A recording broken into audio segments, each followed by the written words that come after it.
രുചിയുള്ള ഓർമ്മകൾ എഴുതി വെക്കുന്ന എൻ്റെ ഡയറിയിലേക്ക് എല്ലാവർക്കും സ്വാഗതം. ഇന്ന് ഞാൻ നമ്മുടെ മലയാളികൾക്ക് ഏറ്റവും ഇഷ്ടമുള്ള മത്തി ഉണ്ടല്ലോ, മത്തിമീൻ്റെ പരിഞ്ഞില തോരൻ വെക്കുന്ന റെസിപ്പി ആയിട്ടാണ് ഞാൻ വന്നേക്കുന്നത് കേട്ടോ. അപ്പോൾ ഞാൻ ആദ്യം തന്നെ ചട്ടി വെച്ച് ചൂടായപ്പോൾ എണ്ണ ഒഴിച്ചു, അതിലേക്ക് ഇഞ്ചിയും വെളുത്തുള്ളി ഇട്ട് കൊടുത്ത്, പിന്നെ കുഞ്ഞുള്ളിയോ സവാള എന്താ നിങ്ങളുടെ കയ്യിലുള്ളതെന്ന് വെച്ചാൽ അത് അരിഞ്ഞതും പച്ചമുളകും കറിവേപ്പിലയും കൊണ്ട് ഇട്ട് കൊടുക്കുക. പിന്നെ പൊടികളായിട്ട് ചേർക്കുന്നത് മഞ്ഞൾപ്പൊടിയും കുരുമുളക് പൊടിയാണ്. അതും നന്നായിട്ട് വഴണ്ടതിന് ശേഷം നമ്മൾ വൃത്തിയാക്കി വെച്ചിരിക്കുന്ന നമ്മുടെ മത്തിയുടെ പരിഞ്ഞിലുണ്ടല്ലോ, അതും കൂടി ഇട്ട് കൊടുത്ത് തേങ്ങയും കൂടി ഇട്ട് നന്നായിട്ട് ഇളക്കി, വെള്ളം ഒഴിക്കരുത്, ആവിയിൽ അത് ഇങ്ങനെ പൊത്തി വെച്ച് വേവിച്ചെടുക്കുക കേട്ടോ.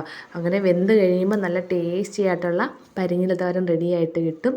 ഇതേപോലെ ഇരിക്കും കേട്ടോ, നല്ല ടേസ്റ്റാണ് കഴിക്കാൻ. അപ്പോൾ നമുക്ക് ചൂട് ചോറിൻ്റെ കൂടെ ഈ പരിഞ്ഞില തോരൻ കൂട്ടി കഴിക്കാം കേട്ടോ. അപ്പോൾ ഞാൻ ചോറ് എടുത്തിട്ടുണ്ട് കഴിക്കാനായിട്ട്. ചോറും മത്തിക്കറിയും ചീരത്തോരനും തീയലും പരിഞ്ഞില തോരനും ഉണ്ടായിരുന്നു ഇന്ന് കേട്ടോ. അപ്പോൾ എൻ്റെ ഫുഡ് ഇതാണ് ഇന്നത്തെ. അപ്പോൾ നിങ്ങൾ ഫുഡ് കഴിച്ചോ? നിങ്ങളുടെ റെസിപ്പികളും കാര്യങ്ങളൊക്കെ താഴെ കമൻറ്റ് ചെയ്യാൻ മറക്കല്ലേ.